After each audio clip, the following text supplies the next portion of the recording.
Hey there, welcome back to the channel. Listening to music can be one of the most beneficial ways to help us relax and fall asleep, but how does that work? Today I'm going to give a general overview of why listening to music can help us relax and fall asleep.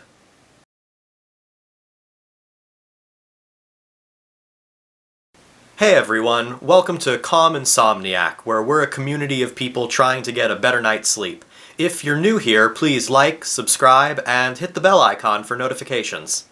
For those of you that don't know me, I'm actually a trained classical musician. I'm an orchestra conductor, so classical music is a huge part of my life. On this channel, we're looking to not only combine some of the science behind sleep and just general tips and products that can help us sleep, but we're looking to curate a playlist of classical music that can help us relax, maybe fall asleep, but also go into why that music might help you relax. Let's begin by giving a very brief overview of some of the history of music. Music is the universal language. In cultures all around the world, music is present in some form. Festivals, theater, weddings, funerals, pretty much any celebration you can think of, music has accompanied it. In the Bible, there are thousands of references to music. We're familiar with God or Jesus being introduced by the heralding trumpets, but even as early as chapter 4 in Genesis, there is a mention of a man named Jubal, who is the father of all who play the harp and flute. And Jubal, his name, is the root for the word jubilee. And a jubilee is a type of celebration, and what's connected with celebration? Music. Music in the Bible can be either for social or worship reasons. Think of Miriam leading the women as they crossed the Red Sea in song and with a tambourine, and of course there's an entire book of songs dedicated to praise, and those are the Psalms. In ancient Greece, music was a huge part of their daily life for both religious and social reasons. In their mythology, music was extremely present. Think of the god Pan playing the flute, or the revelry associated with the parties of Bacchus. In Greek theater, we get the introduction of the chorus, which would often sing the commentary of the play that was happening on stage. It's also from ancient Greece that we have the oldest known surviving musical composition, the Epitaph of Sikolos. And from there on in history, we have the Romans and the medieval church, which is where our modern musical system really comes from. So music has always been a part of our human life, but just how powerful is it, and what kind of effect does it have on us?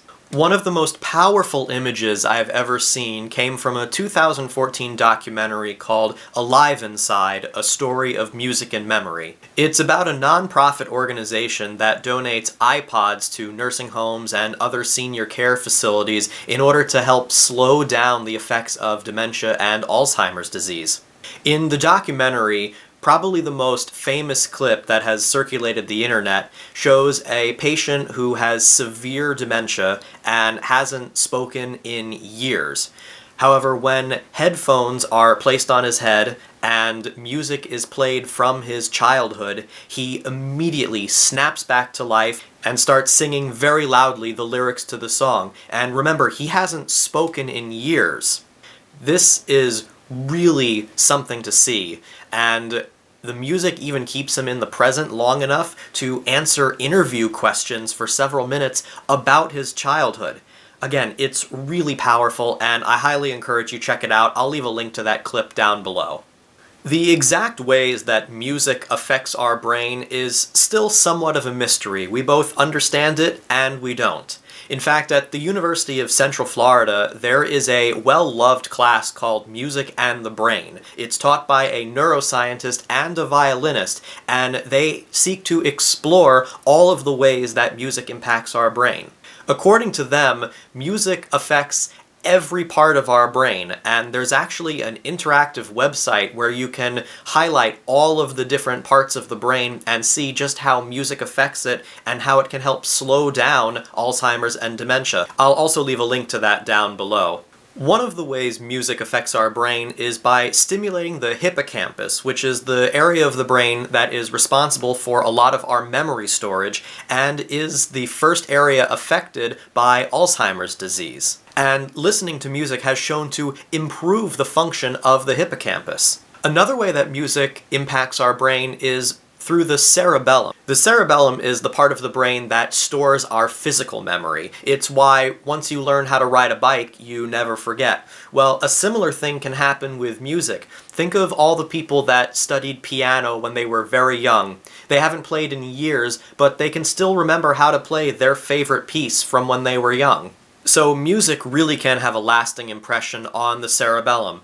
And if you want a pop culture example, think of the climactic scene in the movie The Notebook, where Allie suddenly remembers how to play a piece on the piano, which in turn brings her back to the present for a moment. So, how does music help us relax and sleep? Studies have shown that people who listen to music for 45 minutes before going to bed have a higher chance of falling asleep quicker, staying asleep longer, and waking up feeling that the quality of their sleep was better. But how exactly does this happen? Well, there's a few things that we need to consider.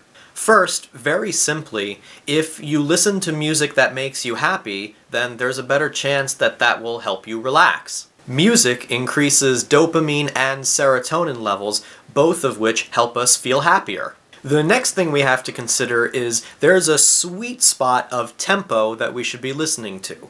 Tempo is the speed of how fast or slow the beat of the music is, and what we're looking for is a piece of music that is between 60 to 80 beats per minute. The reason we want this range is because it imitates our natural resting heart rate.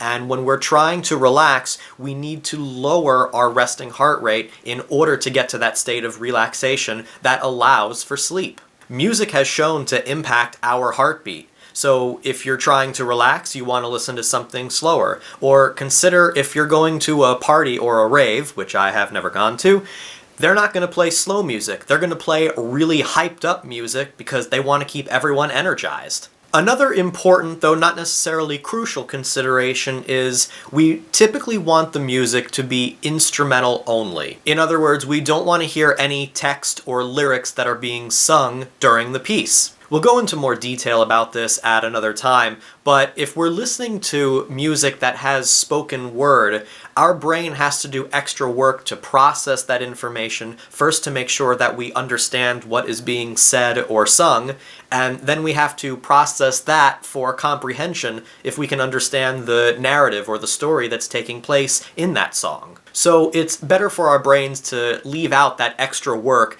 and just listen to instrumental music. Now, after listening to those considerations for what kind of music can help us relax, you're probably asking yourself, do I have to listen to classical music in order to fall asleep? And the answer is no.